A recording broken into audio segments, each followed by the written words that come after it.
patonga, just sailing back to the wharf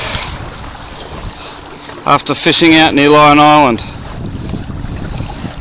So now just sit back, relax, and sail.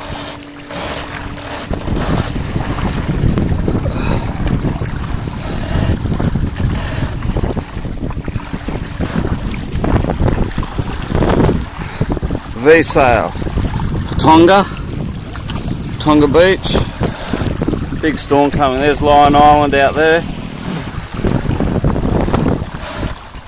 So now we're just aiming for that wharf out there. Let's keep it going at that course and we should be right.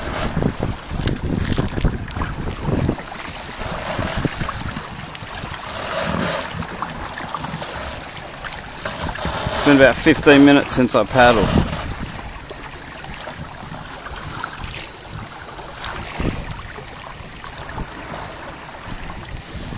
There's Steve-O out there.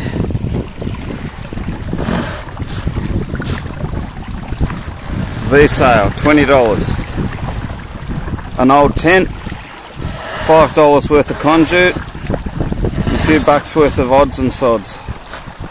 Woo-hoo-hoo! And I can tack into the wind with this.